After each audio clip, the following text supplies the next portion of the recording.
ओम नमो भगवते वासुदेवाय। ओम नमो भगवते वासुदेवाय।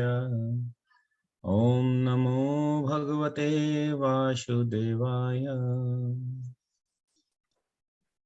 हरे कृष्णा। श्रीमद् भगवद गीता यथारूप और अध्याय 9 परम गुह्य ज्ञान, श्लोक संख्या 26 से हम लोग लेंगे। तो पिछले क्लास में हम लोग देखे कि भगवान इस अध्याय में भक्ति योग के बारे में बताते हैं, एक भक्त के बारे में बताते हैं। भक्त कैसे बन सकता है, भगवान से कैसे युक्त हो सकता है। तो भगवान अर्जुन महात्मा को सिलेक्ट करते हैं, क्योंकि अर्जुन महात्मा भगवान से ईर्ष्या नहीं करता है। और ईर्ष्या नहीं करने के कारण भगवान जो अर्जुन महात्मा को परम गुह्य ज्ञान, मोस्ट कॉन्फिडेंशियल नॉलेज जो है भगवद गीता का, वो देने वाले हैं। तो अर्जुन महात्मा बताते हैं, भगवान बताते हैं अर्जुन महात्मा को कि वो किस प्रकार इस समस्त सृष्टि में व्याप्त है। और ये विशाल सृष्टि जो है ये भगवान के अधीन है, भगवान पे आश्रित है। मगर स्वयं भगवान ना ही इस सृष्टि पे आश्रित है और ना ही इस सृष्टि के पंच महाभूतों से भगवान बने हुए हैं। भगवान पृथक है। फिर भगवान बताते हैं कि किस प्रकार दुरात्मा और महात्मा का डिफरेंस बताते हैं कि दुरात्मा वो होते हैं जो भगवान को साधारण व्यक्ति समझते हैं और भगवान से साधारण व्यक्ति समझने के कारण उनका उपहास करते हैं। और महात्मा वो होते हैं जो भगवान से अनन्य भाव से चिंतन करते हैं, अनन्य भाव से भगवान की सेवा करते हैं, अनन्य भाव से भगवान के जप में, तप में, एकादशी में, व्रत में, प्रचार में, भगवान के श्रृंगार में, भगवान का भगवान की सेवा में, भगवान के भोग बनाने में, भगवान का गुणगान गाने में, भगवान का भगवत गीता भागवतम का प्रचार करने में लगे हुए रहते हैं। उस अनन्य भाव के जो भक्त होते हैं वो जानते हैं कि भगवान के साथ एक हमारा संबंध है। भगवान माता रूप में, भगवान पिता रूप में, भगवान वेद के रूप में, भगवान हमारे स्वामी है, भगवान ही एकमात्र शरण स्थली है, भगवान मेरे मित्र है, भगवान हमारे आधार है। इस टाइप से वो क्या करते हैं, भगवान के साथ एक अपना संबंध स्थापित करते हैं। और जब वो संबंध स्थापित करते हैं तो 22 नंबर श्लोक से 25 नंबर श्लोक में हम लोगों ने देखा लास्ट क्लास में कि वो जानता है कि भगवान जो है, जो उनके पास है उनकी वो रक्षा करते हैं और जो नहीं है वो उनको प्रदान करते हैं। यानी भगवान योग और क्षेमम दो वर्ड आया है जिसको बोले उनको भगवान अपने भक्तों को योग और क्षेमम को वहन करते हैं। यानी योग यानी भगवान के साथ जो हमारा संबंध है उसको स्थापित करने में भगवान हम लोग को हेल्प करते हैं कि भगवान के नित्य धाम को हम प्राप्त कर सकें। उस योग के लिए भगवान सहायता करते हैं। और क्षेमम यानी जो पुनरअपि जननम पुनरअपि मरणम, बार बार इस भौतिक जगत में आने का जो चक्र जो है उससे भगवान हमारी रक्षा करते हैं। ये हो गया 1 नंबर पॉइंट। फिर अनन्य भक्त ये जानता है कि जो व्यक्ति देवताओं की पूजा करता है वो त्रुटि पूर्वक जो है भगवान की ही पूजा करता है, क्योंकि सारे देवी देवता जितने भी है सब भगवान के अधीन है, सब भगवान के अंश है, भिन्नांश है। भगवान के शक्ति रूप में उन लोग भगवान की सेवा कर रहे हैं और भगवान के आदेशों का उन लोग पालन कर रहे हैं। इस प्रकार उनका देवता के प्रति जो कंसेप्शन है वो क्लियर रहता है। वो अच्छी तरह से जानते हैं 3 नंबर पॉइंट कि भगवान समस्त यज्ञों के भोक्ता है। कोई भी यज्ञ करते हैं हम लोग, चाहे कोई भी देवी देवताओं के लिए या किसी भी प्रकार का यज्ञ करते हैं, उन समस्त यज्ञों के भोक्ता जो है भगवान है। भगवान ही उस नियंत्रक है, भगवान ही भोक्ता है। हाँ। और आखिर में वो जानता है कि जो देवताओं की पूजा उपासना करता है वो देवलोक को जाता है, जो पितरों की उपासना करता है वो पितृलोक को जाता है, जो भूत प्रेतों की उपासना करता है वो भूत प्रेतों के लोकों में जाता है, और जो भगवान की उपासना करता है वो भगवान के लोक में जाता है। तो इस प्रकार क्या है कि जो अनन्य भक्त उसका इस प्रकार ये 4 पॉइंट से हम लोग देख सकते हैं कि उसका कंसेप्शन जो है एकदम क्लियर है, नीट एंड क्लीन है उसका कंसेप्शन है, उसका कंसेप्शन में कहीं भी प्रॉब्लम नहीं है, क्योंकि ये क्या परम गुह्यति ज्ञान, इस चैप्टर का नाम है परम गुह्य ज्ञान। तो what is this confidential knowledge? ये कॉन्फिडेंशियल नॉलेज 9.22 से आरंभ हो गया है। हाँ, भगवान अब बोलना चालू कर दिए हैं कि वो भक्त जो है उसकी अंडरस्टैंडिंग क्लियर होती है, उसकी समझ क्लियर होती है, उसका ज्ञान जो है वो क्लियर रहता है। अब आगे और देखते हैं कि अब 26 नंबर श्लोक से 34 नंबर श्लोक में हम लोग देखेंगे, जहां हम लोग उपलब्धि करेंगे कि वो भक्त जो है और डीपर अंडरस्टैंडिंग, ये 4 जो था वो तो उसका अंडरस्टैंडिंग था, अब और डीपर अंडरस्टैंडिंग उसका क्या है वो हम लोग आने वाले श्लोकों में देखेंगे। तो पहला श्लोक जो आता है वो 26 नंबर श्लोक में क्या बोलता है? पत्रम पुष्पम फलम तोयम एवं यो भक्ति तत्वता प्रयच्छति तदहम भक्ति उपहृतम अस्नामि प्रत आत्मनः। पत्रम पुष्पम फलम तोयम यो मे भक्त्या प्रयच्छति तद अहम भक्ति उपहृतम अस्नामि प्रत आत्मनः। तो भगवान यहाँ क्या बोल रहे हैं? अस्नामि, तद अहम भक्ति उपरितम अस्नामि प्रत आत्मन, यानी भगवान अस्नामि यानी भगवान खाते हैं, स्वीकार करते हैं। क्या स्वीकार करते हैं भगवान? तो इस श्लोक में भगवान बोलते हैं, यदि कोई प्रेम तथा भक्ति के साथ मुझे पत्र, पुष्प, फल तथा जल प्रदान करता है तो मैं उसे स्वीकार करता हूं। मगर कैसे? मेन इंग्रेडिएंट क्या है? भक्ति से, प्रेम से। जो प्रेम से या भक्ति से कोई भी एक चीज, पत्र हो, चाहे पुष्प हो, चाहे फल हो, चाहे जल हो, कोई भी एक चीज प्रेम से अगर भगवान को ऑफर करता है तो भगवान बोलते हैं कि मैं उसको क्या करता हूं? खाता हूं। अस्नामी, एक तो क्या होगा? ग्रहण करना, और एक हो गया अस्नामी। मतलब अस्नामी मतलब मैं लेता हूं और खाता हूं, मतलब मैं उसको खाता हूं। और एक होता हो गया ग्रहण, ग्रहणामी, यानी सिर्फ ग्रहण किया, मैं कहीं रख दिया। जैसे कोई मंत्री है, मंत्री को हम लोग क्या करते हैं, कोई चादर वादर देते हैं तो क्या करता है, उस चादर को ग्रहण करता है, हाथों तो उसको खोल के रख देता है। मगर भगवान यहाँ क्या बोल रहे हैं? अस्नामी, मैं उस चादर को रखता नहीं, उस चादर को मैं खाता हूं। चादर को नहीं खाते हैं भगवान, एग्जाम्पल दे रहा हूं मैं ताकि समझने में आसान हो कि भगवान के क्या बोलते हैं कि तुम जो ऑफरिंग कर रहे हो मेरे को, पत्रम पुष्पम फलम तोयम, इसको मैं लेके रख नहीं देता हूं, इसको लेके मैं ग्रहण करता हूं, आई ईट। मगर उसके लिए एक इंग्रेडिएंट होना पड़ेगा, वो क्या है? प्रेम से तुमको ऑफरिंग करना पड़ेगा। और इसमें एक और चीज भगवान बोलते हैं कि भगवान बोल रहे हैं श्लोक के अंदर में, मैं जो खाता हूं, भगवान बोल रहे हैं कि मैं दिव्य हूं। इसका मतलब ये नहीं कि मेरे को मुंह से खाना है। तुम जब इनमें से कोई भी सामान मेरे आंखों के सामने जब रखते हो, अपने मंदिर में या कहीं भी फोटो में, पोस्टर में, कहीं भी जब रखते हो, तो मैं उसको आंखों से ही ग्रहण कर लेता हूं। और तुम जब रखते हो और जब मंत्र बोलते हो, क्या मंत्र हम लोग बोलते हैं? प्रसादी मंत्र। कौन बोलेगा? प्रसादी मंत्र क्या है? नमो विष्णुपादाय। हाँ, हरे नमो कृष्ण महामंत्र 3 बार, फिर नमो ओम विष्णुपादाय 3 नमो बार। महावद्दानाय, हाँ, कृष्ण प्रेम प्रदाय थे, कृष्णाय कृष्ण चैतन्य नामने, नमो ब्रह्म देवाय गो ब्रह्म हिताय च जगत हिताय कृष्णाय गोविंदाय नमो नमः। तो भगवान बोल रहे हैं, जब इस टाइप से तुम मंत्र भी जब बोलते हो ना, तो मैं कान के माध्यम से भी उस प्रसाद को, उस भोग को मैं खाता हूं। तो भगवान की इंद्रिय क्या है? डिवाइन है। भगवान आंख से और कान से दोनों से ही ग्रहण करते हैं और दोनों से ही खाते हैं। दिस इज भगवान। क्या हम लोग ऐसा कर सकते हैं? नहीं, हम लोग मुख से ही खा सकते हैं। मगर भगवान यहाँ क्या बोल रहे हैं?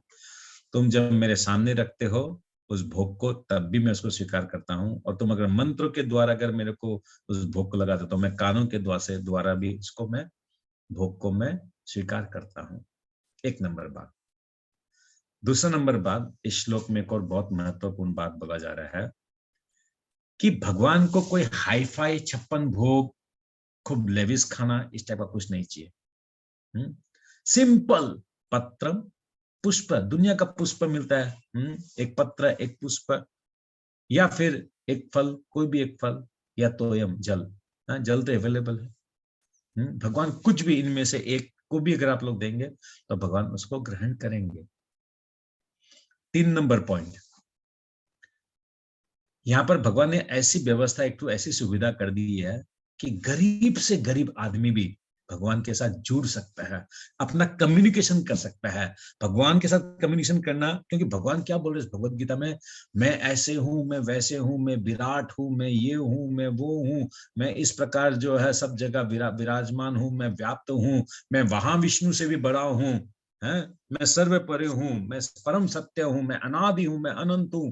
यानी भगवान कितने बड़े हैं, मगर इतने बड़े होने के बाद भी भगवान अपने आप को एकदम नॉर्मल रख रहे हैं, अपने आप को नॉर्मल प्रेजेंट कर रहे हैं कि मेरे साथ संबंध बनाने के लिए, मेरे साथ कम्युनिकेट करने के लिए एकदम आसान तरीका है?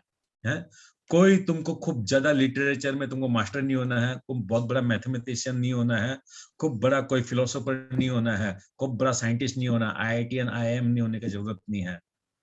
तुम सिंपल प्रेम से, द ओनली वर्ड इज प्रेम से तुम मेरे को अर्पण करो, मैं उसको स्वीकार करूंगा। चौथा बात, इस श्लोक में भगवान क्या बोल रहे हैं, कोई भी स्त्री हो, पुरुष हो, कोई भी कलर का हो, कोई भी क्रीड का हो, कोई भी कास्ट का हो, कोई भी रिलीजन का हो, भगवान सबके लिए उपलब्ध है। भगवान सबके लिए आसानी से, अत्यंत सरल तरीका से जो है भगवान उपलब्ध है। इससे सरल तरीका क्या हो सकता है? भगवान का कोई हम लोग को विग्रह स्थापित करने के लिए नहीं बोला जा रहा है, कोई ब्रह्मांड बहुत बड़ा एक मंदिर स्थापित करने के लिए नहीं बोला जा रहा है। घर में कोई फोटो है, लड्डू गोपाल है, विग्रह है, जो भी है, उसके सामने आप भगवान को भोग लगाइए। कैसे भोग लगाइए? कोई भी पत्र, पुष्प, फलम, तोयम, कोई भी एक चीज का लगाइए प्रेम से, ड्यूटी के हिसाब से नहीं। बस शाम हो गया, अभी दूध का एक गिलास लगाना है, पानी का एक जल रखना, पटापट रख दिया, खत्म, जयराम जी के काम खत्म हुआ। नहीं नहीं नहीं, नहीं। भाव, उसमें भाव मिसिंग हो गया उसके अंदर में, और भाव अगर मिसिंग हो गया, प्रेम मिसिंग हो गया, तो भगवान बोलते हैं प्रेम है तो मैं ग्रहण करता हूं। क्या बोल रहे हैं भगवान? पत्रम पुष्पम फलम तोयम यो में भक्त्या प्रयसति, भक्ति पूर्वक, भक्त्या मतलब प्रेम से, जो प्रेम से मेरे को क्या करता है, प्रयसति, जो मेरे को भेंट करता है। यानी भगवान यहाँ कंडीशन लगा दिया, अगर आपका ऑफरिंग में अगर प्रेम नहीं है तो भगवान उसको ऑफरिंग नहीं करेंगे। ये हो गया छठा पॉइंट इस श्लोक के अंदर में। तो हम लोग यहाँ क्या देख सकते हैं कि भगवान दुर्योधन घर मेवा त्यागा और विदुर घर जाके साग सब्जी खाया, है ना। आई डोंट नो एग्जैक्टली क्या वो है, मतलब कहने का तात्पर्य क्या है, 56 भोग का जरूरत नहीं है, विदुर की तरह सेवा कीजिए। वो विदुर की जो वाइफ थी ना, वो क्या कर रही थी, केला का छिलका निकाल रही थी, ठीक है। अब केला खिलाना चाहिए भगवान को, मगर वो क्या कर रही है, केला को घेर रही है और छिलका दे रही है। इतने आत्मविभोर हो गई वो भगवान को देखकर। तो ठीक उसी प्रकार से हम लोग एक और चीज देख सकते हैं कि भगवान कितने नॉर्मल है, कि एक बार जब ब्रह्म विमोहन लीला जब हुआ, तो हम लोग देख पाते हैं कि भगवान जो है, जितने ग्वाल बाल, जितने सखा बाल थे भगवान के, सुबल सुदामा जो भी थे, उन सबके क्या करते, उन लोग घर से लड्डू लेके आते थे, कोई अचार लेके आता था, कोई रोटी लेके आता, कोई माखन लेके आता था, कोई सब्जी लेके आता, और भगवान क्या करते जानते हैं क्या, उन लोग खाते थे, फिर उन लोग के हाथ से खोस लेते थे या उनका आधा तोड़ लेते, यानी उनका जूठन खाते भगवान। क्यों खाते जूठन? असंख्य कोटि ब्रह्मांड का जो मालिक है, वो क्या ये एक रोटी का भूखा हो गया है क्या? जो हम सब जीवों का पालन करता है, उसको क्या हम लोग का एक टुकड़ा अचार का चाहिए क्या उसको? प्रेम। इसलिए भगवान को जब भी भोग लगाते हैं ना, खूब भाव से लगाइए। और इसलिए क्या करते हैं हम लोग, जब भगवान को भोग लगाते हैं तो क्या करना चाहिए, अपना गुरु महाराज, आप लोग में से जो बहुत लोग ने गुरु को अपनाया है, गुरु को ऑफरिंग कर देना चाहिए। गुरु को दे दिया, फिर हम लोग मंत्र बोलते हैं, now Guru will offer to Krishna. ये मैं पहले भी कई बार आप लोगों को समझा चुका हूं कि कैसे हम लोग जब एक थाली में सब 2 चीज सिर्फ रखे, मगर जब भगवान के पास जब पहुंचता है अष्ट सखियों के द्वारा राधा रानी के थ्रू, वो 1-2 फल जो हमारा है ना, वो करोड़ों करोड़ों फल से भर्ती जाता है वो, हाँ, मानसिक रूप से मंत्रों के द्वारा। तो दिस इज कृष्णा। पत्रम पुष्पम फलम तोयम। क्या चाहिए इसमें? धन चाहिए, संपत्ति चाहिए, खूब क्वालिफिकेशन चाहिए, खूब बड़ा घर चाहिए, मंदिर चाहिए, कुछ भी नहीं चाहिए। सुबह पहले मंगला आरती जो लोग करते हैं उन लोग जानते हैं कि मंगला आरती के समय भगवान को एक जल का ग्लास रख दिए या फिर एक फूल चढ़ा दिया, हो गया, दैट्स ऑल। इसका आरती कर दिए। अगर आपके पास धूप और दीप भी नहीं है, चंवर भी नहीं है, घंटी भी नहीं है, जरूरत नहीं है, इसमें लिखा है क्या भगवान धूप घंटी चंवर ये सब चाहिए बोलकर? सिर्फ आप ऑफर कीजिए भगवान को, ओनली ऑफर कीजिए। और इवन भगवान का 7वां पॉइंट इस श्लोक में क्या है कि भगवान को जो हम लोग ऑफर किया उसके बाद उसी को भगवान शुद्ध करके प्रसाद रूप में वापस हम लोग को दे देते हैं कि अब तुम खाओ, मैं इसको शुद्ध कर दिया हूं। 8वां पॉइंट इस श्लोक के अंदर में, इसमें कहीं भी लिखा हुआ है क्या भगवान लहसुन प्याज मुर्गी मछली तामसिक चीज को ऑफर लेते हैं? शुद्ध है, जो प्रकृति में बना हुआ जो शुद्ध चीज है उनसे भगवान ग्रहण करते हैं। तो एक श्लोक है, मगर एक श्लोक में कितना महत्वपूर्ण जो है इसमें पॉइंट छुपा हुआ है। 9वां पॉइंट मोस्ट इंपॉर्टेंट पॉइंट हम लोग ऐसा कि जो प्रेम पूर्वक ऑफरिंग करेगा उसी का भगवान ग्रहण करेंगे, वरना नहीं करेंगे भगवान। तो टू लव गॉड परम गुह्य ज्ञान, चैप्टर का नाम जब वो है तो ये हम लोग एक आदेश दे रहा है। क्या आदेश दे रहा है? भगवान के साथ संबंध जो है ना वो ड्यूटी के हिसाब से मत करो, विथ लव विथ अफेक्शन। जब भी करते हैं तो जब भी प्रेम से कीजिए, भगवान को याद करते हुए कीजिए कि भगवान मैं तुम्हारा नित्य दास हूँ, मेरा जो बुद्धि जो है ना ये नॉनसेंस हो गया है, इसको तुम्हारे श्री चरण में लगा के रखो। उसमें भी भाव होना चाहिए। जागृत है प्रभु अभी जल पी रहे हैं, जल पीते वक्त भी भाव होना चाहिए कि जो जल जो है ना ये भी कृष्ण है, क्योंकि भगवान ने कहा है मैं जल का स्वाद हूँ। सुबह उठ के जैसे मेन गेट खोलते हैं तो आप लोग को आकाश दिखाई देता है, चिड़िया दिखाई देता है, पौधा दिखाई देता है, और कुछ लोग जो देरी से उठते हैं उनको सूर्य भी दिखाई देता है। जो कुछ भी दिखता है उस टाइम में इमीडिएटली ब्रेन में आना चाहिए, इमीडिएटली ये सब कृष्ण है। Nothing is different from Krishna, everything is inclusive of Krishna. वो भाव आना पड़ेगा। सुबह अलार्म बजना, अलार्म बजते सबसे पहले अलार्म बजने के साथ साथ पल का भी देरी नहीं होना चाहिए और मुख से महामंत्र निकलना चाहिए। ऐसा प्रैक्टिस करना पड़ेगा। अलार्म बजा बजने के साथ साथ ऐसा प्रैक्टिस होना चाहिए, एकदम सबसे पहले महामंत्र का नाम निकला, ऑटोमेटिक होना चाहिए। सब चीज प्रेम होगा भगवान से।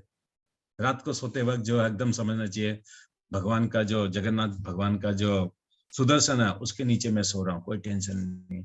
रात को कोई गंदा सपना आए, कोई भी डराना भयाना कुछ भी, इमीडिएटली नरसिंहदेव भगवान का वहां पर स्तुति गाना चाहिए, इमीडिएटली नरसिंहदेव भगवान को याद करना चाहिए। वैसा प्रागाढ़ भक्ति करना पड़ेगा हम लोग को। प्रैक्टिस कीजिए, हो जाएगा। कोई टफ नहीं है, कुछ भी टफ नहीं है, प्रैक्टिस करने से होगा।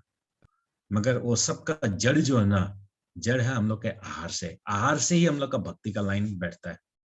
आहार गड़बड़ भक्ति गड़बड़, आहार शुद्ध हो चित्त शुद्ध हो। ये देखना पड़ेगा। इसमें भगवान कहीं भी लिख रहा है क्या मैं लहसुन प्याज चाय मुर्गी मछली खाता हूं, ये मेरे को ऑफर कर दो फिर तुम भी खा लेना? नहीं। तो आप लोग कोई भी लोग अगर लहसुन प्याज अगर घर में खाते भी हैं तो कम से कम चेष्टा कीजिए, भगवान को कम से कम वो मत खिलाइए। हाथ जोड़ के रिक्वेस्ट करता हूँ। मैं कई घर में देखा हूँ, मैं चाय तक आप भी भगवान को लगा देता है, कॉफी लगा देता है, ये जो चिप्स नहीं आता क्या अंकल चिप्स तक आप भी लगा देता है। अरे क्यों लगाते हो भैया? उसमें प्याज है लहसुन है, क्या है क्या नहीं है, हु नोस। क्यों भगवान को कम से कम क्यों छोड़ दो, कम से कम बख्श दो उसको।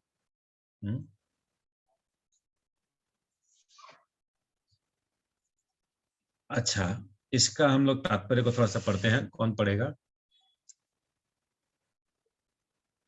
प्रमिला चौहान माता जी पढ़िए।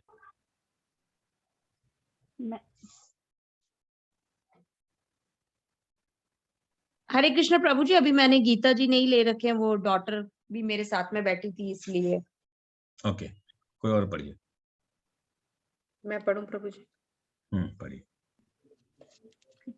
नित्य सुख के लिए स्थायी आनंदमय धाम प्राप्त करने हेतु बुद्धिमान व्यक्ति के लिए यह अनिवार्य है कि वह कृष्ण भावना भावित होकर भगवान की दिव्य प्रेमा भक्ति में तत्पर रहे। ऐसा आश्चर्यमय फल प्राप्त करने की विधि इतनी सरल है कि निर्धन से निर्धन व्यक्ति को योग्यता का विचार किए बिना इसे पाने का प्रयास करना चाहिए। इसके लिए एकमात्र योग्यता इतनी ही है कि वह भगवान का शुद्ध भक्त हो। इससे कोई अंतर नहीं पड़ता कि कोई क्या है और कहाँ स्थित है। यह विधि इतनी सरल है कि यदि प्रेम पूर्वक एक पत्ती, थोड़ा सा जल या फल ही भगवान को अर्पित किया जाता है तो भगवान उसे सहर्ष स्वीकार करते हैं। अतः किसी को भी कृष्ण भावनामृत में रोका नहीं जा सकता, क्योंकि यह सरल है और व्यापक है। ऐसा कौन मूर्ख होगा जो इस सरल विधि से कृष्ण भावना भावित नहीं होना चाहेगा और सच्चिदानंद में जीवन की परम सिद्धि नहीं चाहेगा। कृष्ण को केवल प्रेमा भक्ति चाहिए और कुछ भी नहीं। कृष्ण तो अपने शुद्ध भक्त से एक छोटा सा फूल तक ग्रहण करते हैं, किंतु अभक्त से वे कोई भेंट नहीं चाहते। उन्हें किसी से कुछ भी नहीं चाहिए, क्योंकि वे आत्मतुष्ट हैं। तो भी वे अपने भक्त की भेंट प्रेम तथा स्नेह के विनिमय में स्वीकार करते हैं। कृष्ण भावनामृत विकसित करना जीवन का चरम लक्ष्य है। इस श्लोक में भक्ति शब्द का उल्लेख 2 बार यह घोषित करने के लिए हुआ है कि भक्ति ही कृष्ण के पास पहुंचने का एकमात्र साधन है। किसी अन्य शर्त से, यथा ब्राह्मण, विद्वान, धनी या महान विचारक होने से कृष्ण किसी प्रकार की भेंट लेने को तैयार नहीं होते।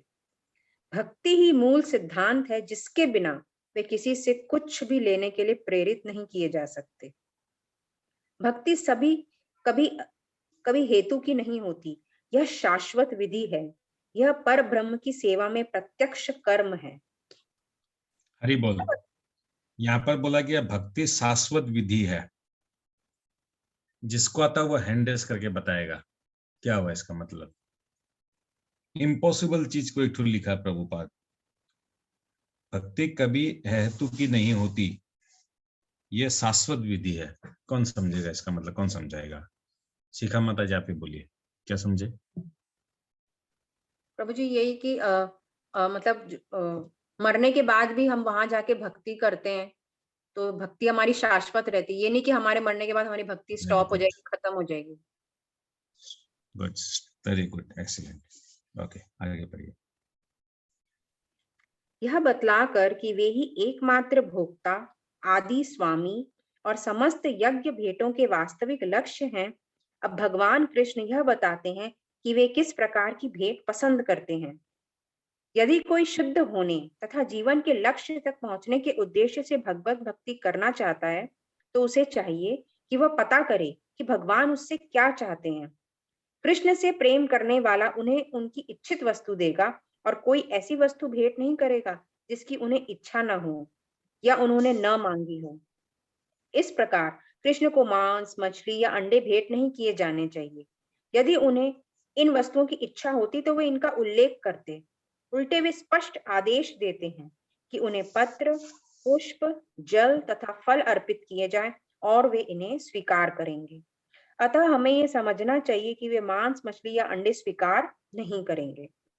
शाक, अन्न, फल, दूध या तथा जल, ये ही मनुष्यों के उचित भोजन हैं।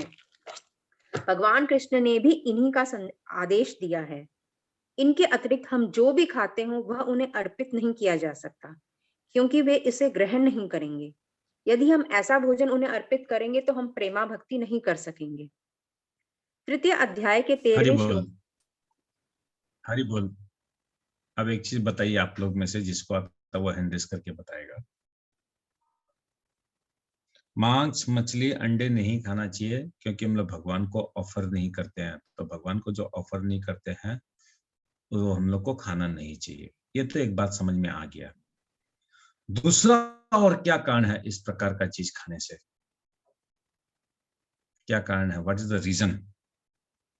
क्यों ये मांस, मछली, अंडा इत्यादि जो है प्रभुपाद वर्जित कर रहे हैं? वाई? ओके, पूजा मारो माता जी बोलिए। हरे कृष्णा प्रभु जी, क्योंकि ये सभी तामसी चीजें है, तमोगुण में आता है, इसके लिए। आप पॉइंट पे गए हैं, पॉइंट पे जाकर भी आप इसको टच नहीं किए हैं। तमो चीज है, ठीक है। तमोगुण से क्या होगा? तमोगुण चीज खाने से क्या होगा? कर्म बंधन होगा ना प्रभु जी, और पाप। नहीं, पूनम माता जी बोलिए। भक्ति कम होगी। पूनम माता जी बोलिए। जी, जैसे वो ये सब चीजें खाने से बहुत उत्तेजित हो जाते हैं, राग द्वेष उत्पन्न होता है। यस, हमारी इंद्रियां जो ना वो प्रबल हो जाती है, और इंद्रिया प्रबल होने से क्या होता है कि हमारा जो मन और बुद्धि जो है वो भ्रष्ट हो जाता है। विषया विनिवर्तन्ते, विषय भोग के प्रति हम लोग की कामना वासना, खूब कामना वासना प्रबल हो जाती है इन सब चीजों खाने से। तब जाके ये तामसिक, इसलिए इनको तामसिक बोला जाता है, क्योंकि ये तमोगुणी है। तमोगुणी में ले आता है उस जीव को इमीडिएटली। खाने के साथ साथ क्या था, उसका ब्रेन को जो है तमोगुणी में उसको ले आता है। So this is not good, क्योंकि हम लोग को इंद्रियों पर संयम करना है, मगर ये इंद्रियों को क्या करती है? प्रबल करती है। गॉट इट माता जी? पूजा माता जी, क्लियर हुआ? जी प्रभु जी। Okay, good. और भी किसी का कोई और पॉइंट है? कोई और पॉइंट है जो ये मांस मछली अंडे को क्यों खाने के लिए वर्जित किया जा रहा है? प्रभु जी, जैसे अगर हम मांस मछली खाएंगे तो हमको पशु को मारना पड़ेगा, तो भगवान बोलते हैं कि मैं तो सब जीवों में हूँ, पशु में भी हूँ, इंसान में भी हूँ, तो उसको भी हमें नहीं मारना चाहिए। इसलिए यस, वेरी गुड, एकदम ये पॉइंट भी बैठता है। तब क्या है, जीव हत्या अगर हम लोग करेंगे तो नेक्स्ट जन्म में हमें भी उसी प्रकार से कर्म बंधन होने के नाते हम लोग को भी वैसे ही, हमारे भी साथ वैसा ही वो होगा। यस, ये भी बैठता है, करेक्ट। श्वेता शर्मा माता जी कुछ बोलना चाहती है? बोलिए माता जी। और प्रभु जी, एक चीज से और रिलेट कर सकते कि जैसे भगवान ने बोला कि अगर हम उनको अर्पित नहीं करते तो हम पाप खाते हैं, लाइक जो भगवान को ऑफर नहीं। Very good, yes yes. यज्ञ शिष्ट सिना संतो मुच्यन्ते सर्वकिल विषय भुजन्ते ते त्वाक्तम पापा ये पचन्ते आत्म कारणात्। Yes, very good. कि अगर हम लोग कोई भी चीज भगवान को ऑफर किए बिना अगर नहीं खाते हैं तो हम लोग पाप खाते हैं। तो इसका मतलब ये हो गया कि ये मांस मछली अंडा लहसुन प्याज, और ये जो लेस का जो चिप्स आता ना, लेस का चिप्स, ये भगवान को भोग मत लगाइए। कोको कोला ये सब मत लगाइए भगवान को। नारियल पानी लगाइए ना भगवान को, क्या प्रॉब्लम क्या है? उसका भी 30 रुपया लगता है, इसका 40 रुपया लग जाएगा, 10 रुपया ज्यादा लग जाएगा, क्या प्रॉब्लम है? ठीक है, अच्छा बोले माता जी आप, बढ़िया। ओके, आगे पढ़िए। तृतीय अध्याय के 13वें श्लोक में श्री कृष्ण बताते हैं कि यज्ञ का उच्चिष्ट ही शुद्ध होता है। अतः जो लोग जीवन में प्रगति करने तथा भव बंधन से मुक्त होने के इच्छुक हैं, उन्हें इसी को खाना चाहिए। उसी श्लोक में वे यह भी बताते हैं कि जो लोग अपने भोजन को अर्पित नहीं करते वे पाप भक्षण करते हैं। दूसरे शब्दों में उनका प्रत्येक कौर इस संसार की जटिलताओं में उन्हें बांधने वाला है। अच्छा सरल शाकाहारी भोजन बनाकर उसे भगवान कृष्ण के चित्र या अर्च विग्रह के समक्ष अर्पित करके तथा नतमस्तक होकर इस तुच्छ भेंट को स्वीकार करने की प्रार्थना करने से मनुष्य अपने जीवन में निरंतर प्रगति करता है। उसका शरीर शुद्ध होता है और मस्तिष्क के श्रेष्ठ तंतु उत्पन्न होते हैं, जिससे शुद्ध चिंतन हो पाता है। सबसे बड़ी बात तो यह है कि यह समर्पण अत्यंत प्रेम पूर्वक करना चाहिए। कृष्ण को किसी तरह के भोजन की आवश्यकता नहीं रहती, क्योंकि उनके पास सब कुछ है। किंतु यदि कोई उन्हें इस प्रकार प्रसन्न करना चाहता है तो वे इस भेंट को स्वीकार करते हैं। भोजन बनाने, सेवा करने तथा भेंट करने में जो सबसे मुख्य बात रहती है वह है कृष्ण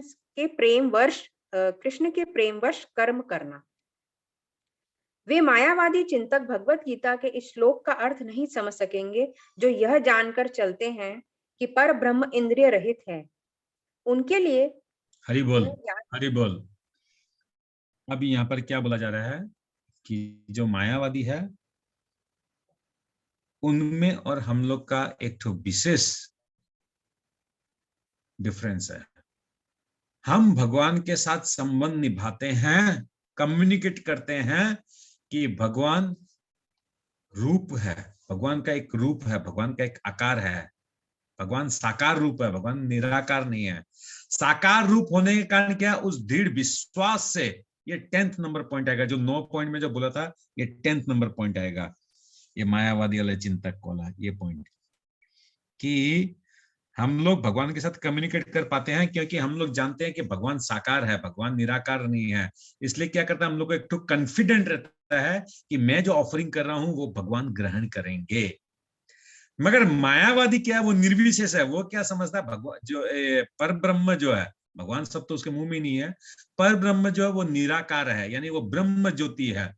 तो ब्रह्म ज्योति को अगर आप अगर पत्रम पुष्पम फलम अगर देंगे तो क्या एक ज्योति, एक रेज खा सकेगी, ग्रहण कर सकेगी, उसके साथ आप कम्युनिकेट कर सकेंगे, उसके साथ कोई रिश्ता बना पाएंगे आप?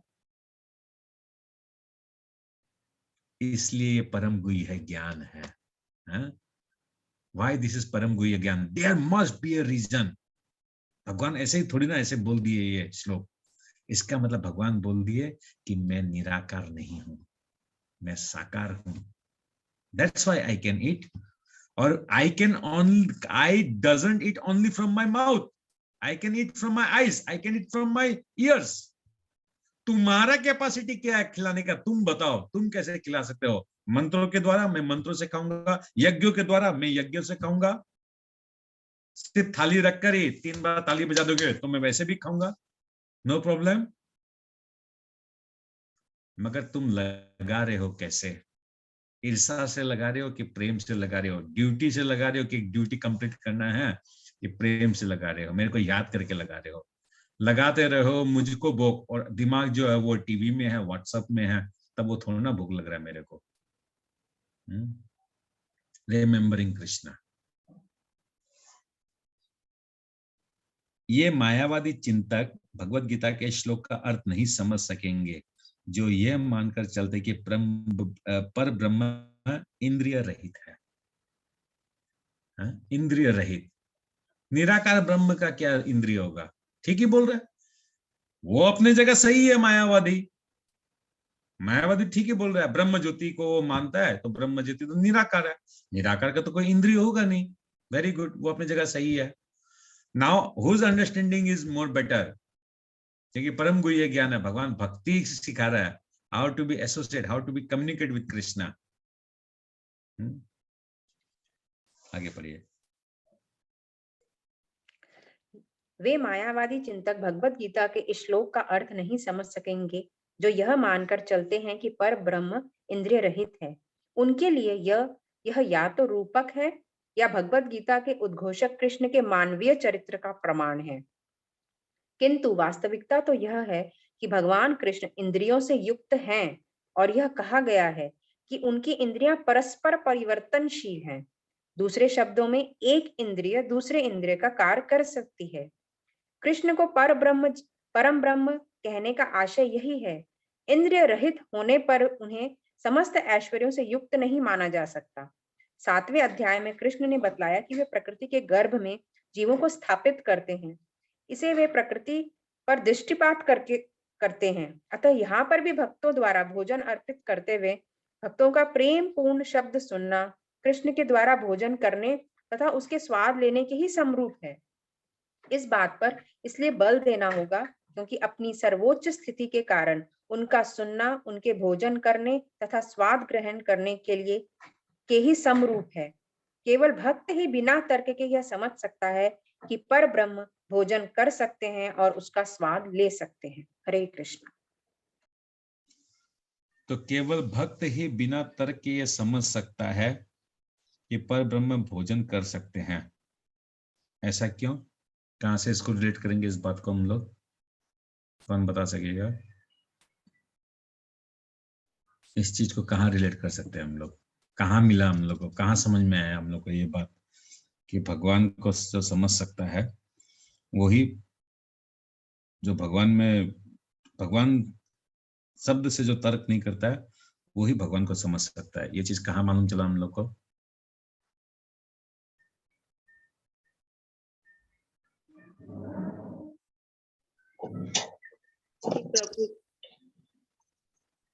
बोलिए प्रीति माता जी, बोलिए।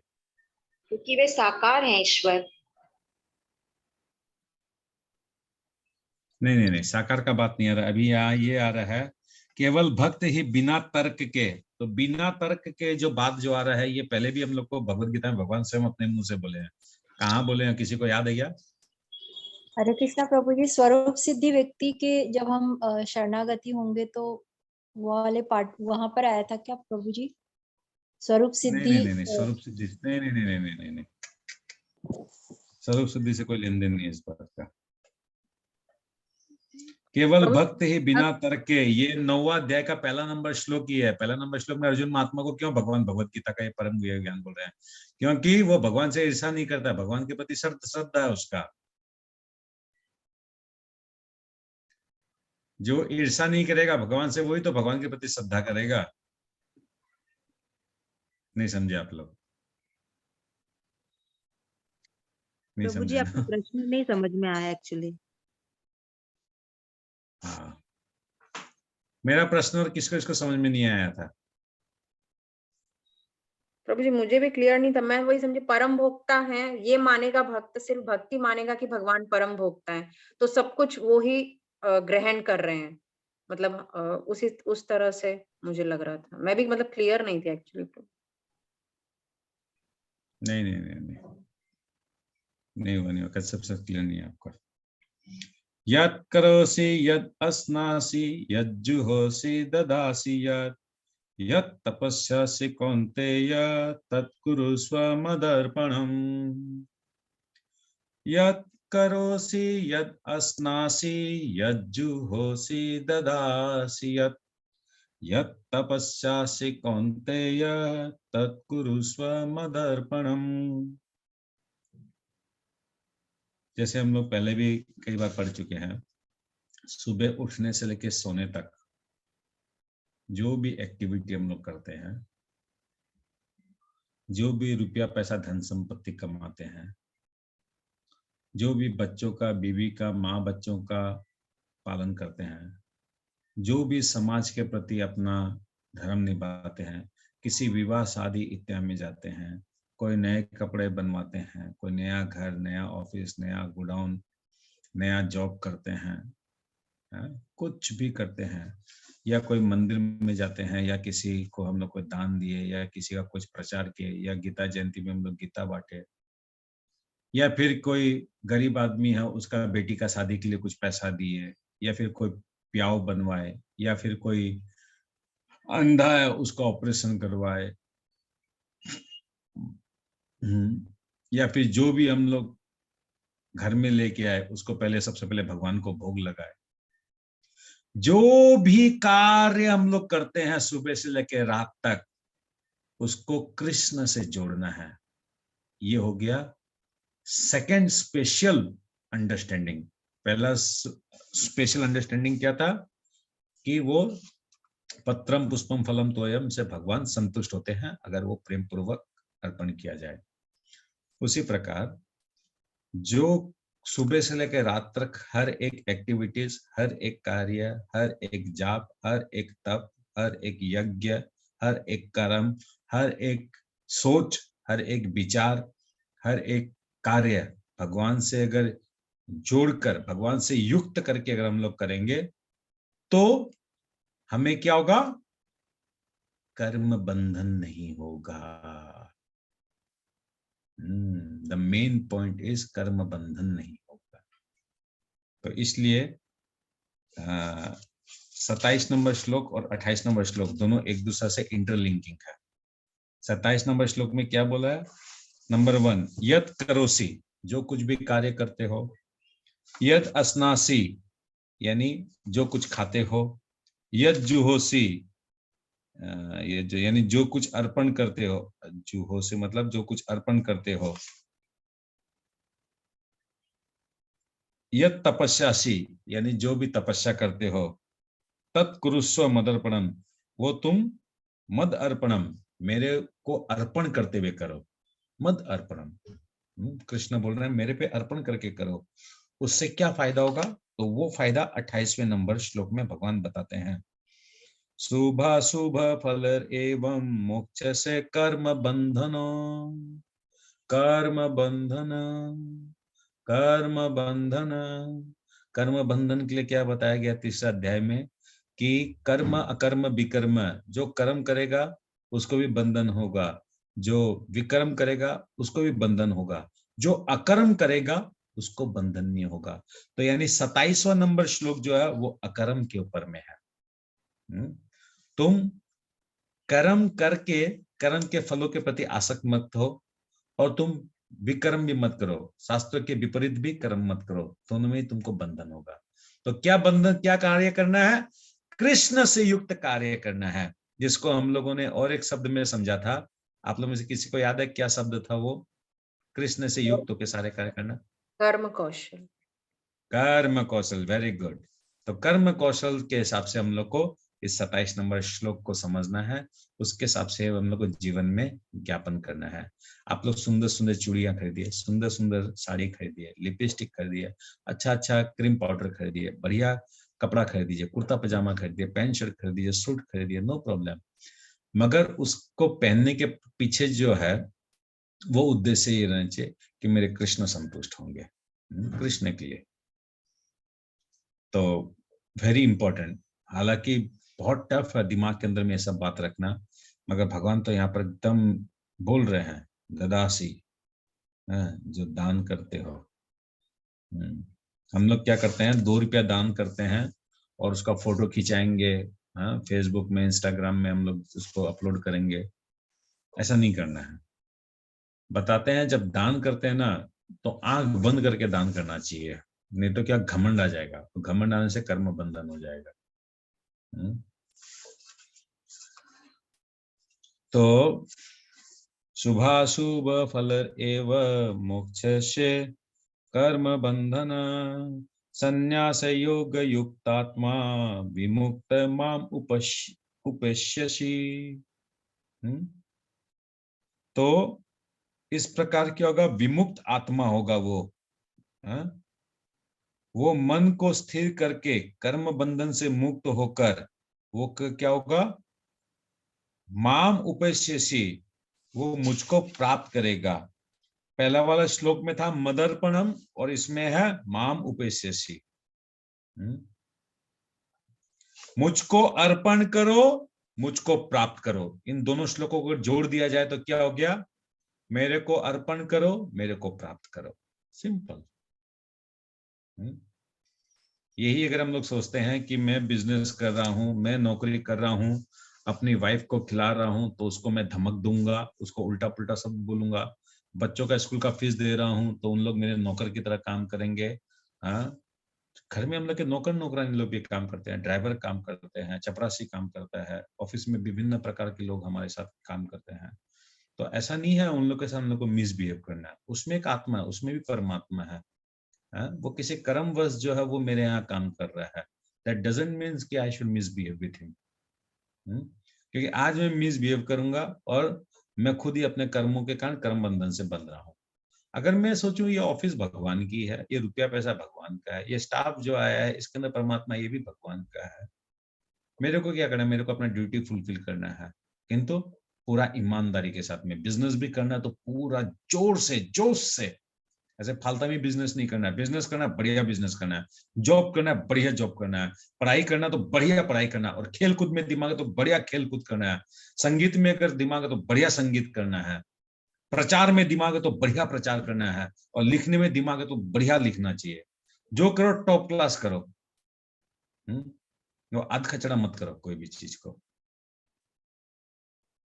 तो खूब जरूरी है यहाँ पर कि गुरु के निर्देशन में हम लोग को कृष्ण भावना में प्रैक्टिस करना चाहिए, तब जाके क्या हम लोग का परफेक्शन होगा। और अभी 2 दिन जैसे मैं शादी में गया और भगवत गीता से थोड़ा सा दूर हो गया, ये श्लोक जो है, इस श्लोक में जो बताया जा रहा है वो मेरे दिमाग से भी आउट हो गया था।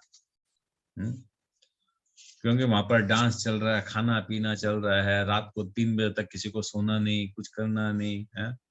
तो कहाँ रहा वो भक्ति वाला बात, कहाँ का रहा? यत करोसी, वहां पर तो हम लोग सब कोई ही हा कर रहा है। यत करोसी कहाँ भगवान के लिए हुआ? वहां तो भगवान का नाम बोलने से तो सबको भाग जाता था। और इतना इतना नाम मिला हमको वहां पर जिसका सीमा ही नहीं है। हालांकि कोई मजाक ही उड़ाया हो, किंतु उस मजाक के अंदर में उसका कल्याण हुआ है, क्योंकि वो कहीं ना कहीं भगवान का नाम लिया है। ओ हरे कृष्णा आ गया, हरे कृष्णा आ गया, आओ जगह दो बैठने का जगह दो। वो उड़ाया मेरा मजाक, नो डाउट, किंतु उसको कितना फायदा हुआ होगा सर, क्योंकि उसने क्या बोला, हरे कृष्णा, यानी भगवान का नाम तो वो लिया ना। मगर मैं अपनी बात करता हूँ, क्या दूसरे की फॉल्ट ढूंढना मेरा काम नहीं है, मैं अपनी बात कर रहा हूँ। यत करोसी, तो वहां पर तुम लोग जब बारात निकला तब डांस कर रहा था, तो उससे कृष्णा के साथ क्या लेन देन है? नथिंग। मगर उस टाइम पे मेरा अगर सतोगुण में अगर हम रहता तो हम क्या सोचता, नहीं ये तो एक माया है, इस माया में मैं क्यों नाच रहा हूँ? सारा दुनिया नाच रहा है, बीबी नाच रही है तो मैं भी नाच रहा हूँ, भाई होपलेस।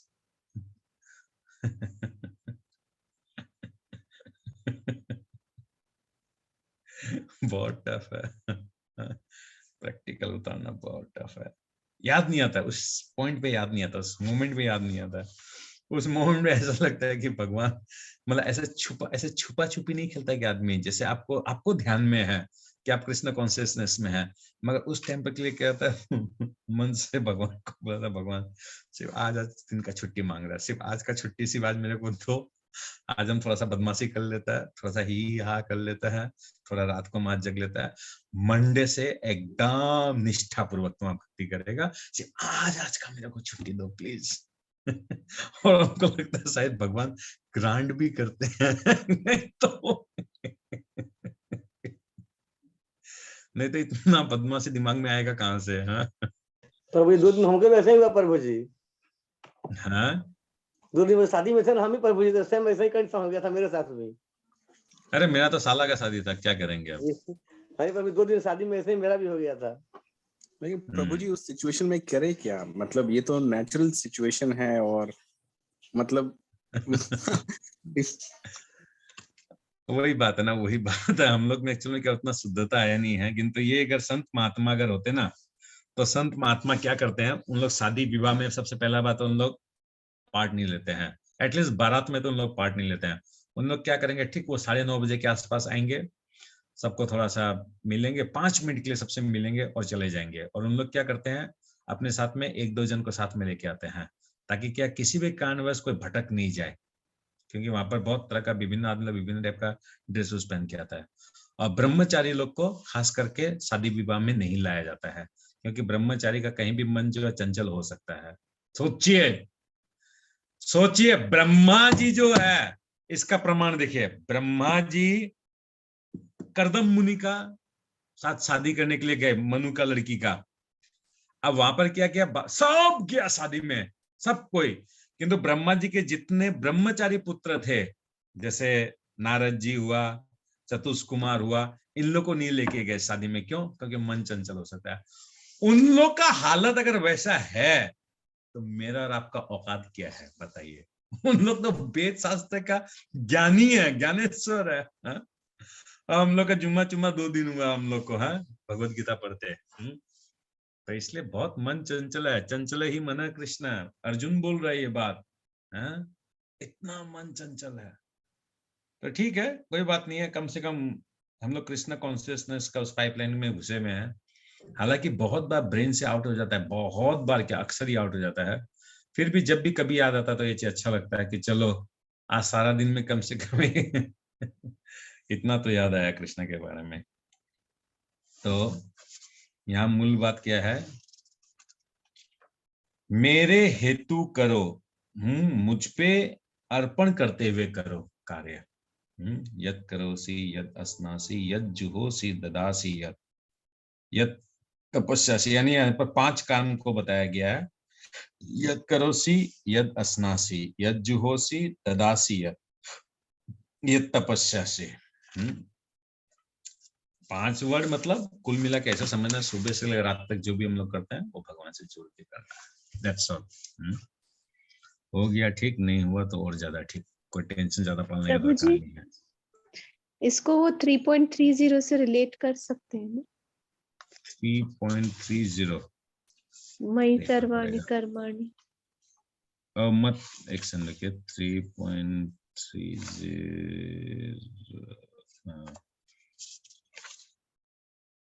ओ मई सर्वाणि कर्माणि। हाँ हाँ यस, ये होगा एकदम 100% होगा।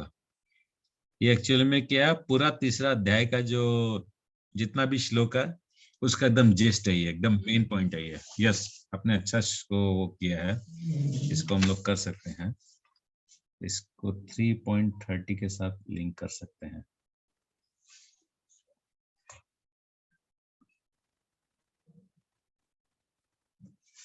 मयि सर्वाणि कर्माणि सन्न्यस्य अध्यात्म चेतसा निरासी निर्ममो भूत्वा, निरासी निर्ममो, निरासी निर्ममो, निरासी निर्ममो, विदाउट सेल्फिश डिजायर, निरासी निर्ममो भूत्वा विदस्व विगज्वर। विगज्वर का एक मीनिंग था, आलस्य रहित विगज्वर, लेजीनेस, मेंटल लेजीनेस, अध्यात्म चेतसा लाभ के आकांक्षा रहित सामित्य विस्तार के ना और आलस्य निर्ममो।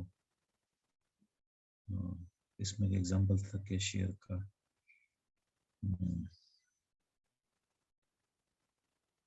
मुझ में सब तरह के कर्मों को पूर्णतः त्याग करके पूर्ण आत्मज्ञान से युक्त होकर, लाभ की आशा से रहित होकर, स्वामित्व के भाव से रहित होकर, मममयी मम होकर मयि सर्वाणि कर्माणि सन्न्यस्य अध्यात्म चेतसा। अध्यात्म चेतसा, आध्यात्म चेतसा का एक मीनिंग लिखाया हुआ था, क्या मीनिंग लिखा था आप लोग किसी को याद है क्या? निराशी निर्ममो तो हमको याद आ गया, निराशी निर्ममो। आध्यात्म चेतसा का एक मीनिंग लिखाया हुआ था, क्या लिखा था किसी को याद है? Spiritual consciousness. एक डीपर मीनिंग था इसका।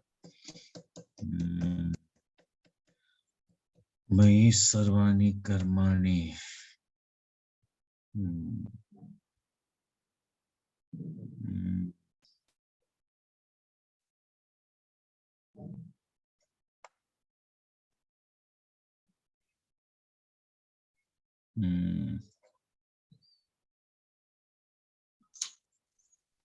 भगवान की शिक्षा है कि स्वधर्म पालन के लिए, स्वधर्म पालन के लिए सैन्य अनुशासन के सदृश पूर्णता कृष्ण भावना आवश्यक है। जीव की नित्य स्वाभाविक स्थिति ऐसी थी कि भगवान की इच्छाओं के अधीन रहा जाए। अतः कृष्ण ने अर्जुन को युद्ध करने के इस तरह आदेश दिया मानो भगवान उसके सेना नायक हो।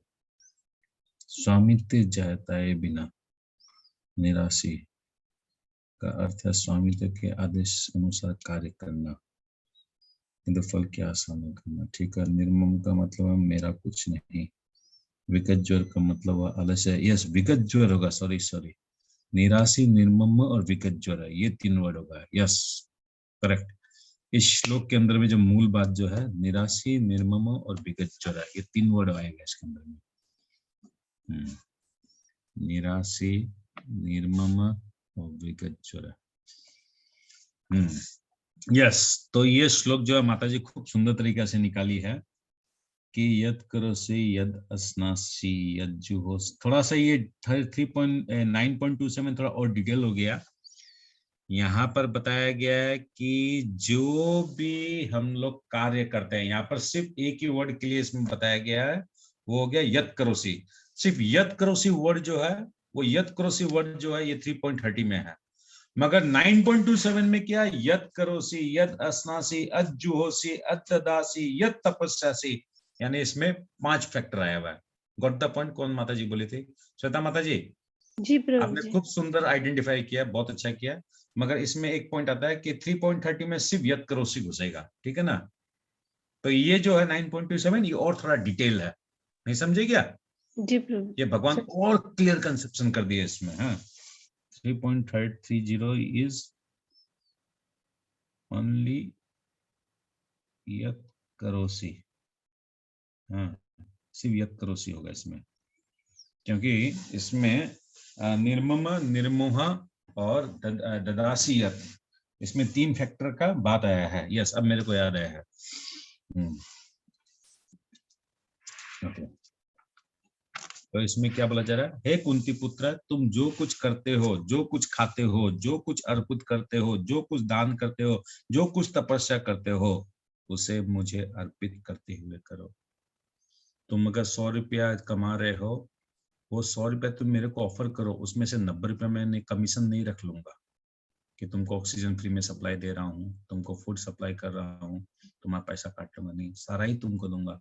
तुम सिर्फ अपनी चेतना को शुद्ध करो। तुम जिस प्रकार से पत्रम पुष्पम फलम तोयम हमको प्रेम से चढ़ा रहे हो, उसी प्रकार तुमको जीवन में जो कुछ भी तुमको मिल रहा है उसको भी तुम प्रेम से मेरे को चढ़ा दो, बस। क्योंकि इसके पहले के श्लोकों में क्या बोला गया है कि हम लोग देवी देवताओं को क्या करते हैं? घूस देते हैं ताकि हमारा काम बन जाए। वो काम मत करो, वो काम मत करो। इस प्रकार यह प्रत्येक व्यक्ति का कर्तव्य है कि अपने जीवन को इस प्रकार ढाले कि वो किसी भी दशा में कृष्ण को न भूल सके। प्रत्येक व्यक्ति को अपने जीवन निर्वाह के लिए कर्म करना पड़ता है और कृष्ण यहाँ पर आदेश देते हैं कि हर व्यक्ति उनके लिए ही कर्म करे। प्रत्येक व्यक्ति को जीवित रहने के लिए कुछ ना कुछ खाना पड़ता है, अतः उसे चाहिए कि कृष्ण को अर्पित भोजन के उच्चिष्ट को ग्रहण करे। प्रत्येक व्यक्ति को कुछ ना कुछ धार्मिक अनुष्ठान करने होते हैं, अतः कृष्ण की संतुष्टि के लिए करे। आप लोग घर प्रवेश करते हैं, विवाह बंधन करते हैं, जनेऊ बंधन करते हैं, नामाकरण करते हैं, विभिन्न टाइप का यज्ञ हम लोग करते हैं, स्वाभाविक हम लोग अपने जीवन में करते हैं। उस यज्ञ को करते वक्त जो ना, सबसे पहले पंडित, जिस भी पंडित को बुलाते हैं उसको सब बोले सबसे पहले विष्णु पूजा करे। पहले आह्वान विष्णु से करे और अंत भी विष्णु से करे। और आरती वगैरह जो करे वो आरती वगैरह में इस टाइप से नहीं करे, कुछ मांगे, धन लक्ष्मी घर आवे, चैन मिले मन का, कष्ट मिटे। जय जगदीश हरे, जय जगदीश हरे। व्हाटएवर जो भी है वो, मतलब उस टाइप से नहीं करना है ना, मांगा मांगी नहीं करना है। कुछ भी अगर मंत्र नहीं आता है, घर में बड़ा से बड़ा अनुष्ठान हो, आप लोग हरे कृष्ण महामंत्र का जाप कीजिए 1 घंटा 2 घंटा, बस सब हो गया। उसके अंदर में सारा मंत्र आ गया, उसके अंदर कोई स्पेशल मंत्र गाने की जरूरत ही नहीं है। घर प्रवेश करते हैं, बहुत लोगों के मैं घर में देखता हूँ 7 दिन की पूजा रखते हैं, भूमि पूजा कराते हैं, अष्टस ये नवग्रह का कराते हैं, 16 मातृका का कराते हैं, गढ़ा का कराते हैं, उसका कराते हैं। पंडित लोग क्या जप जुप करते हैं, कुछ भी करने का जरूरत नहीं है रे भाई, कुछ भी करने की जरूरत नहीं है। खूब बढ़िया से धूमधाम से हरिनाम कीर्तन कीजिए, भगवान कृष्ण को हाथ में लीजिए और उनको घर प्रवेश उनको करा दीजिए, बस हो गया, सब हो गया, सब दोष ऑटोमेटिक मिट गया। कृष्ण जहां रहेगा वहां पर ये भूमि दोष और ये क्या बोलता है आजकल, एक वो जो करता है ना, क्या करता है, क्यों नया स्पेशल चीज है जिससे उन लोग पैसा वैसा खूब मांगता है, वास्तु दोष, वास्तु फास्तु जो है, सब भगवान कृष्ण सामने टिकेगा क्या? सब उसका इतना बहादुरी है, वो इतना चैंपियन है क्या वो? नहीं प्रभु जी। प्रभु जी उसमें इंटरनेशनल ट्विस्ट फेंग शुई भी घुस गया है प्रभु जी। फेंग शुई, हाँ वो दुकानदारी है, सबका दुकानदारी है। एनीवेज, बोलने का तात्पर्य क्या है कि हम लोग सब कोई कुछ ना कुछ धार्मिक अनुष्ठान करते हैं। आप लोग चाहे घर में रानी सती दादी का हो, श्याम बाबा को हो, सालासर बाबा को हो, या ओम साईं बाबा का हो, किसी न किसी का तो आप लोग भजन कीर्तन घर में रखते हैं, दुर्गा मैया का हो, काली मैया का हो, रखते हैं, कोई बात नहीं है। आप लोग उसके पहले भगवान कृष्ण का आप लोग भजन कर लीजिए, तो हरे कृष्ण महामंत्र के लीजिए 10 मिनट 15 मिनट। उसके बाद आपको जिस देवी देवता का गाना आप लोग गाते रहिए, कोई बात नहीं। एटलीस्ट प्रैक्टिस में तो लाइए ना, चेष्टा तो करके देखिए। यही अर्चन है। प्रत्येक व्यक्ति को कुछ ना कुछ धार्मिक अनुष्ठान करने होते हैं, अतः कृष्ण की संतुष्टि है, इसे मेरे हेतु करो। भगवान का ये निर्देशन है, परम गुह्य ज्ञान है ये, तो भगवान का निर्देशन है ये। मेरे हेतु करो, this is the main point of this entire श्लोक का। मेरे को अर्पण करते हुए करो, यही अर्चन है। प्रत्येक व्यक्ति कुछ न कुछ दान देता है, अतः कृष्ण कहते हैं ये मुझे दो, जिसका अर्थ यह है कि अधिक धन का उपयोग कृष्ण भावनामृत आंदोलन की उन्नति के लिए करो। आजकल लोग ध्यान विधि के प्रति विशेष रुचि दिखाते हैं, यद्यपि इस युग के लिए वो व्यवहारिक नहीं है, किंतु यदि कोई 24 घंटे हरे कृष्ण का जाप अपनी माला में करे तो वो निश्चित रूप से महानतम ध्यानी तथा योगी है, जिसकी पुष्टि भगवत गीता के 6 अध्याय में की गई है। तो यहाँ पर प्रभुपाद क्या बोलना चाह रहे हैं, आजकल आदमी लोग क्या करते हैं, ये पतंजलि, शतांजलि, योग विद्या, ये सब क्या क्या जो आया है, ये सब के चक्कर में जो है खूब समय देते हैं, खूब रुपया पैसा खर्चा करते हैं। प्रभुपाद बोले हरे कृष्ण महामंत्र का जाप कर लो, ऑटोमेटिक सब हो जाएगा, कुछ एक्स्ट्रा से कुछ भी करने की जरूरत नहीं है, एवरीथिंग विल हैपन ऑटोमेटिकली। अच्छा, इसके बाद वाला श्लोक जो है ये थोड़ा लंबा है और उसमें थोड़ा डिटेल समझने का है, तो हम लोग आज यही विराम देते हैं। तो कल हम लोग 28 नंबर श्लोक लेंगे और 28 नंबर श्लोक 27 नंबर श्लोक से कैसे लिंक है इसको भी हम लोग थोड़ा और गहराई से समझेंगे। श्रीमद् भगवद गीता यथारूप की जय, शिला प्रभुपाद की जय। ओम तत्सत। हरे कृष्णा। कल सुबह 5:15 पे हम लोग वापस मंगल आरती करेंगे।